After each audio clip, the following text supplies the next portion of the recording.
Welcome Trinidad and Tobago to our News 4 report, a product of the Government Information Services Limited and the Ministry of Communications. I'm Nicola Barito. Let's take a look at the headlines.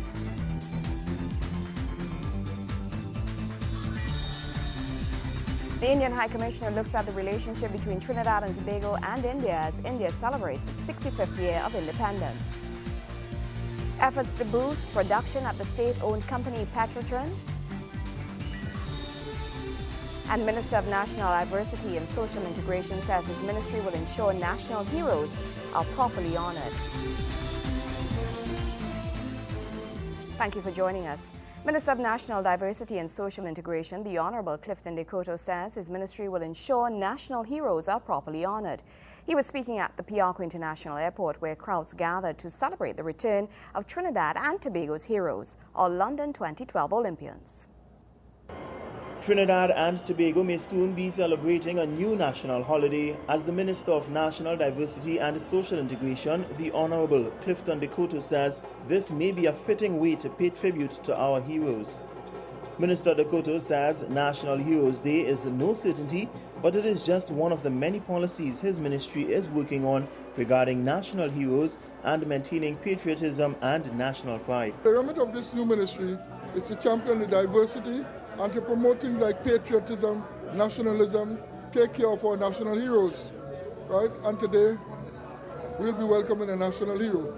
And that brings me to the point, that we really have to determine the policy for determining national heroes.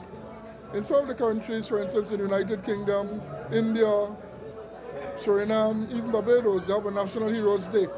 So probably we have to start toying with the idea of probably pulling back one of our holidays. I don't want to put my foot in my mouth and have a National Heroes Day.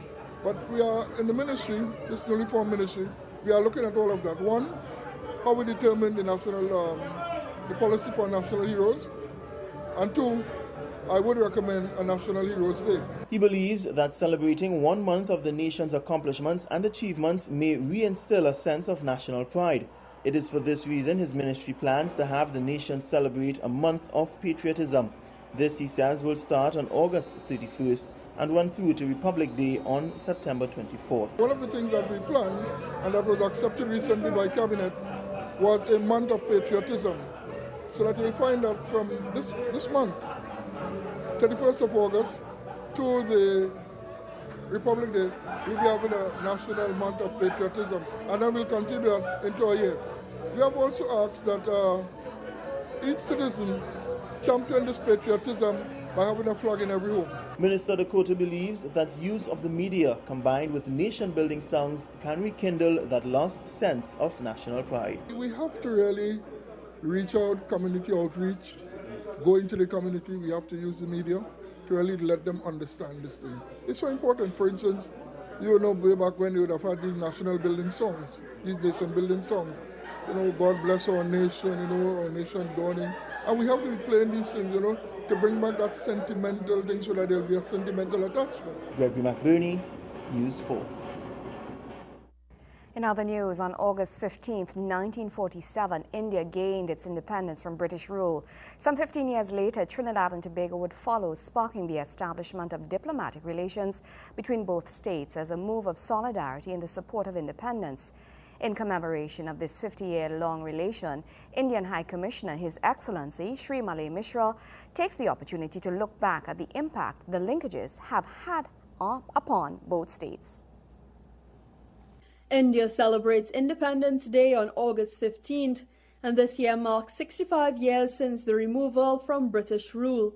In 1962, just 15 years after India's achievement of freedom from colonial rule, diplomatic relations came to be established here in Trinidad and Tobago, the same year this country became independent. Fast forward 50 years later, Jubilee celebrations are being held to mark both achievements, TNT's sovereign governance and ties with India. Indian High Commissioner Sri Malay Mishra, in highlighting this momentous occasion shared between both states, notes that relations dated back to even before independence was achieved. In a lot of ways, India's independence has influenced a lot of countries around the world to come with their own independence movements, their own leaderships, and come out with their own national freedom movements, and Trinidad and Tobago was not left out of that either. So you would see that even the first Mahatma Gandhi statue you have on San Fernando, on that promenade, is made before your independence and soon after ours, sometime in the early 50s. So you see the connection is so strong, so vibrant between the two, so why not celebrate it? Both nations share similar past in their fight for freedom, and to this day remain part of the Commonwealth. But apart from this, Trinidad and Tobago and India share a number of other commonalities, from their people to music and trade. I think the first thing which binds our two countries are our peoples, and the diversities of our lands, the cultural, the throbbing of our respective cultures, of our societies, and in a lot of ways the influence which India has brought into this land through our first wave of indentured migration into this land, and the various things which they brought with them, the artifacts, the customs, traditions, language, food, dress, festivals, whatever they brought with them, that has gone so deep into the soil of this land that virtually India is embedded here. There are certain areas of commonality, no doubt, but there are also areas of divergence. And I would say, yes, the diaspora in Trinidad and Tobago is unique in a way that it is a part of the Western Hemisphere, and yet in many ways it has a complete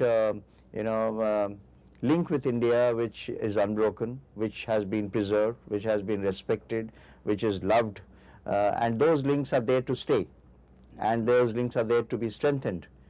But it's this unique culture established Sri Malay Mishra sees as what sets Trinidad and Tobago apart from other locations where the Indian diaspora has settled.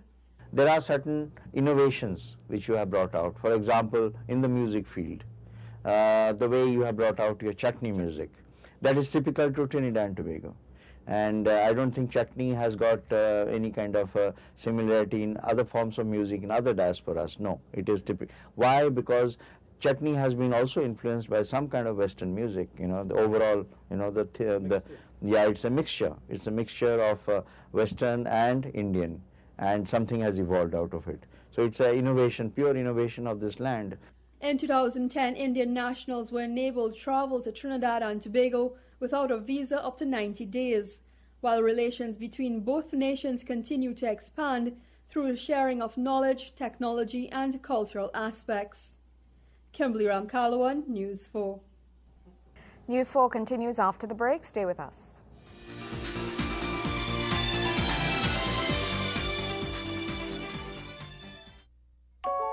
The iPhone 4S has an all-new camera with 8 megapixels and advanced optics. So it lets you capture stunning photos. And because it's an iPhone, you can do things you never imagined possible with a camera. So maybe the only camera you need is the one on the most amazing iPhone yet.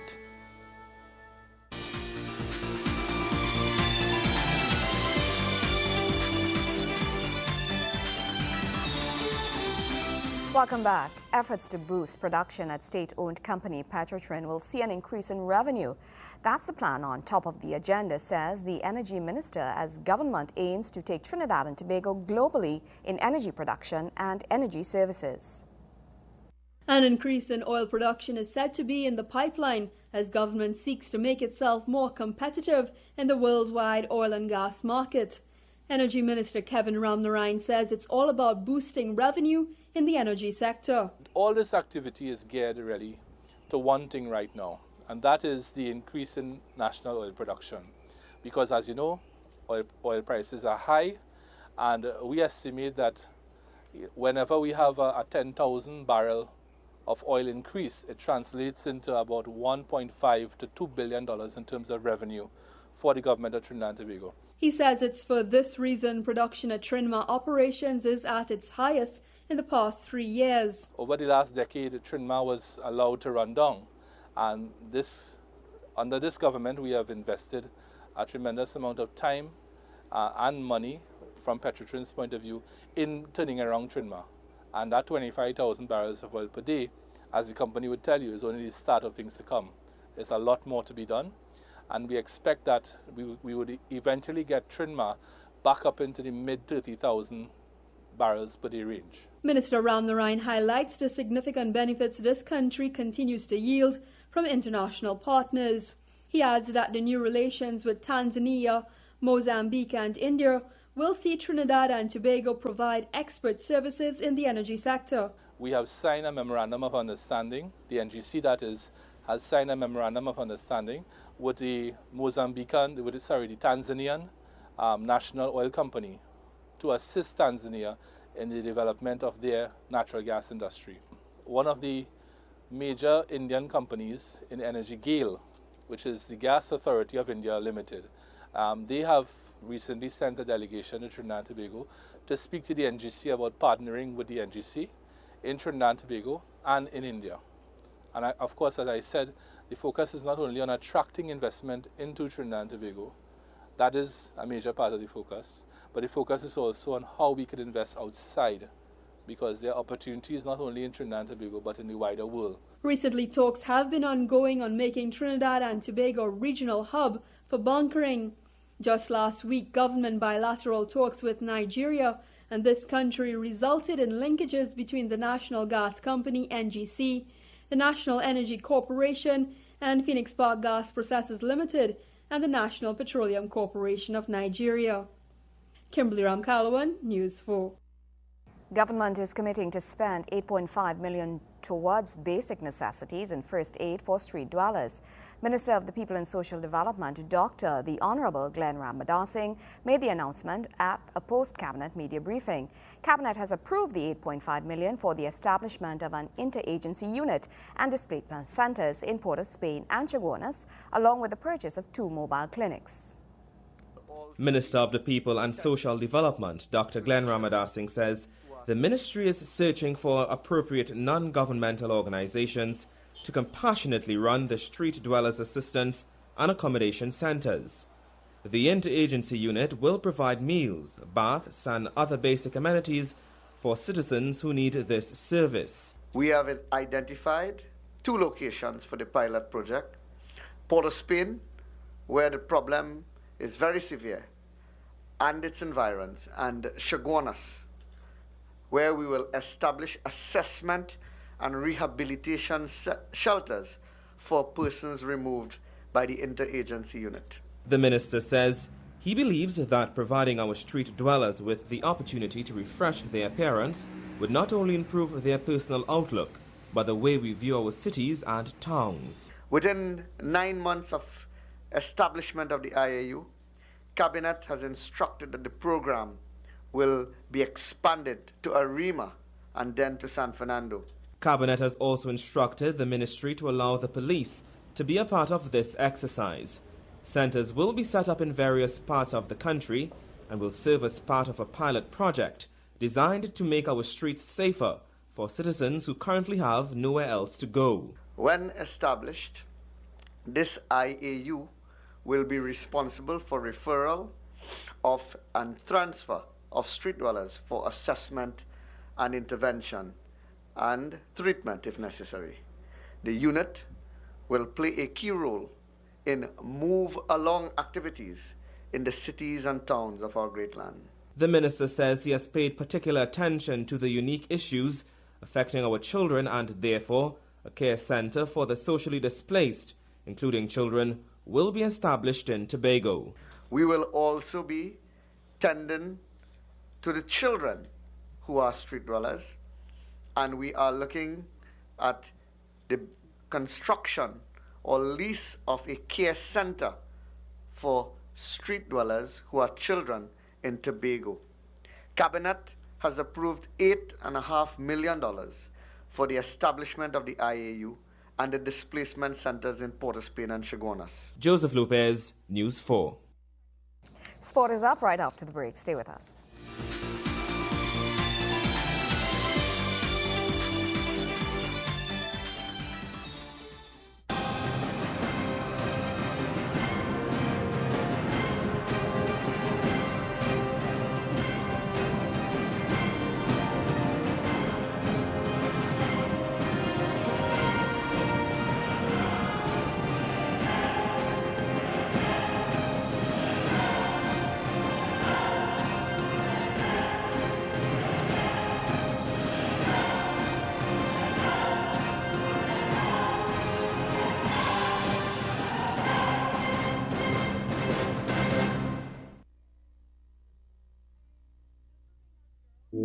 Never leave items like MP3 players, portable DVD players, laptops and briefcases on view inside your vehicle. It is an open invitation for a thief. Don't leave them on show. If you cannot take them with you, place them in the trunk of your car. Remember, crime prevention is everyone's business. A message from the Trinidad and Tobago Police Service.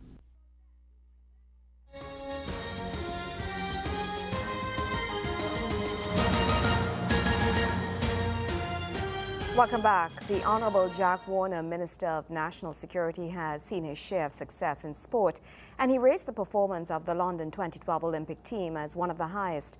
Minister Warner also sees these achievements as a tool in the greater national fight. Wayne Cunningham has more.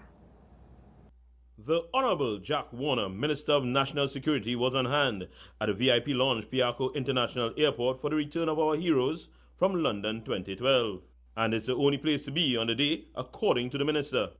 This is fantastic because I tell you something, it's not normal for anybody in the Western world to win this kind of sport. Javelin and success in javelin is an Eastern European thing. Ukraine and Russia and Hungary and so on. And to do that now in the Western world, 19 years old, this is unparalleled, unprecedented. And for me, it's very high in terms of achievement. Mr. Warner expounded on how far-reaching great achievement in sport goes. Any success in sport always makes me extremely happy. And this is no different. But I'm even more happy insofar as a kid from a remote village like Toko. What this does, it shows you that success in sport is no respect of persons or places. And once one is committed and devoted, the sky is the limit. What he has done is to show every young man that he could build ahead on the field of sport, not in the field of drugs. And that is, for me, an interesting lesson, very significant. But most importantly, as in 2006, this success, 6 years later, has again served to unify the country, to bring us together once again as a people. And therefore, one would hope that we'll get more and more of this, more often. Because if every country needed to be unified, this country is. The exploits of Keyshawn Walcott and his teammates can be used as a tool in fighting one of the nation's wars. What we have to do is to use these guys as role models, as exemplars. Let them go off in the communities and talk to young people. Let them go and encourage people to take part in the hoop of life. The hoop of life, for example, that basketball game. We brought Shaquille O'Neal here. And Shaquille has told you, he came from a poor family, and that poverty is no reason to be in drugs. And these young, successful sportsmen, therefore, must join with me in fight against crime. Because we have to show these guys that they must live themselves by the success on the field, and in many ways by their own bootstraps. The outlook for the future is bright for Olympians and other athletes. What is interesting for me is that young Walcott has a bright future ahead. He has 2 Olympics at least, and therefore I look forward to 2016 to see him replicate this once again. So all hats off to him, his family, to Anil and the Ministry of Sports, and most importantly the government of Mrs. Bosabi Sesson. Wayne Cunningham, News 4 Sports. News 4 continues.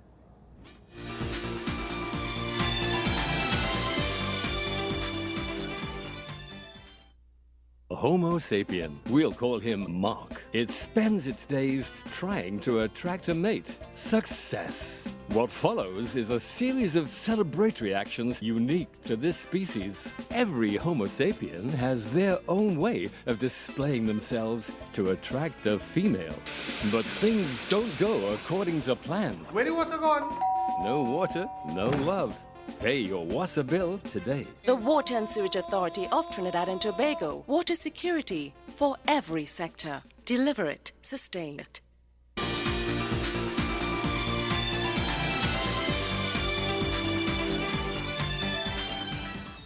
Hundreds of children in the San Fernando district got a chance to enjoy their August vacation period, learning something new, how to play the national instrument, the steel pan. The program, San City Pan Camp, was put on by the Office of San Fernando Mayor Dr. Navi Muradali, who said the aim of the camp was to expose youngsters to the national instrument and to further create awareness of musical literacy and the significance of the instrument.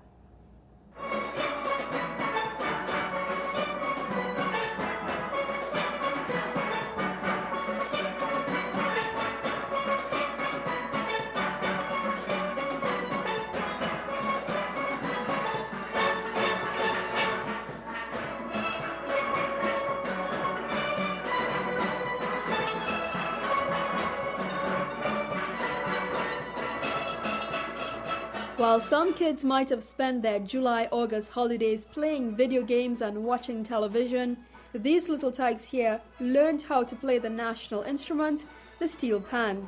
Hundreds of children grabbed at the opportunity to learn the instrument, as several pan yards within the city of San Fernando and environs opened their gates to the eager youngsters. The initiative, put on by the Office of the Mayor, saw over 200 children graduate from the San City Pan Camp. San Fernando Mayor Dr. Navi Murdali says it's part of keeping culture alive in the city of San Fernando. About 200 kids participated in the Pan Camp, and they're all very excited. They'll be receiving certificates, and there's been very good entertainment so far for today. This is just one aspect of what we are planning to do. We are involving the steel pans today, and I must say thanks to Pan Trinbago for their support in this event as well. But we also want to reach out to all of the cultural groups in the city of San Fernando. So certainly I think this is really going to grow from strength to strength. But I certainly like how the San Fernandans have responded. We have hundreds of people here today on Coffee Street, and Pan on the Coffee has been something that I have wanted to do for the last few years, and I certainly have the opportunity today to do it, and we have done it, and it has been very successful. Chief Music Arranger for San City Pan Symphony, Akila Rendell, urges parents to support their children's musical endeavors, as it had the potential to mold them into all-round students and even scholars. I would like to advocate that parents know or understand that music is also a career, and don't see it as some sideline thing and it would affect the schoolwork and so on and so on. I am kind of campaigning or heading the way for children to come out of the panyard, go to university, and then get a work as a musician in Trinidad and Tobago. Jeremy Divari, PRO of Hatter's Steel Orchestra, adds that the camp can be utilized as an opportunity to further pan music in Trinidad and Tobago, adding that the camp provided exposure to youngsters on musical literacy and the historical significance of the instrument. We started with students from the University of Trinidad and Tobago last year under our last captain, and now we've moved on to UE, and we're trying to keep the standard that pan deserves. This is the fifth in a series. One was missed, but it's been going on since 2006, and we call it the Steel Pan Literacy Music Workshop. And we teach music, we teach pan history, and we also teach pan and pan techniques, and all of that as a holistic thing. This year's camp served as training for youth not only in San Fernando, but its environs as well. Music teacher at the St. Mary's Government Primary School, Audrey De Leon, notes that the camp served as a useful venture in getting children interested in a national instrument. This year we had about 40 children participating. Well, we only have 16 pans, so we sort of double up on the pans. We have like 2 children sharing a pan. They don't ever want to give up the sick. They're very enthusiastic. We try to choose children who live around the St. Mary's so they could walk home and walk to the camp. This year we started our panorama tune, which is Sailing by the Mighty Trini. I'm hoping that my children will get to see who is Mighty Trini. And they learn the verse and the chorus. Well, our introduction and probably the ending, we'll do it during the September-December term. And we are preparing for panorama. Participants in this year's camp ranged in ages 3 to 16. At the end of the day, students were presented with their certificates for their involvement in the camp.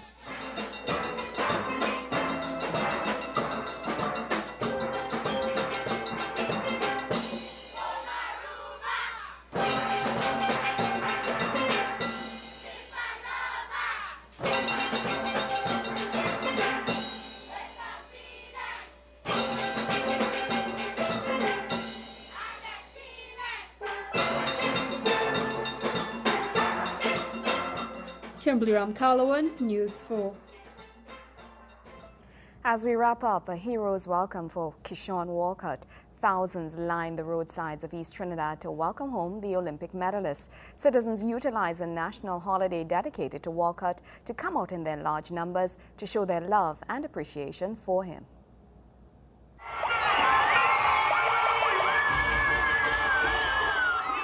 After what can only be described as an overwhelming hero's welcome at Piarco International Airport, Kishon Walcott and Prime Minister Kamla Prasad Visesa proceeded with the motorcade to Toko. It would be a long time before they get there, but patrons of all walks of life lined the sidewalks, waving their flags and banners as their hero passed by. The motorcade departed at the airport for Toko at exactly 1:15 p.m. and the gridlock of traffic began. It's perhaps the most anticipated day for Trinidadians and Tobagonians. It's the day they get to meet the athletes who have represented this country in the 2012 Olympics on the streets with the motorcade. Well, how do they feel? Well, some say the feeling is indescribable. Nasha. Nasha, where are you from? Dabadi Boys Lane. Woo! Feeling great! Yes,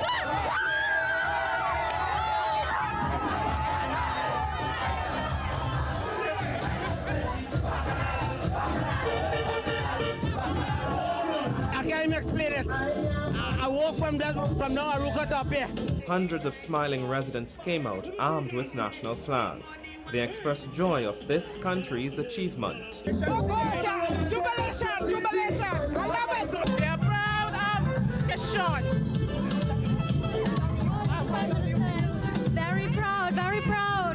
There was a very heavy police presence throughout, with several police vehicles, police officers on motorcycles and buses.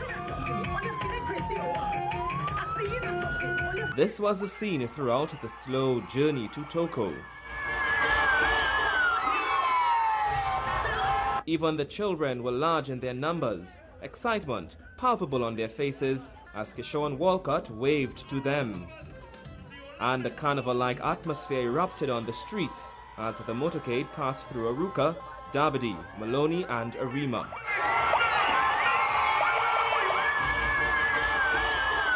Some even became emotional. Many jumped to their favorite soca song, eager to catch a glimpse of Kishon Walcott. The Prime Minister and Kishon Walcott waved to the people as the motorcade crept along the roadways. Just after 3 p.m., the motorcade reached Arima, where hundreds were waiting patiently in the scorching sun to greet Kishon Walcott.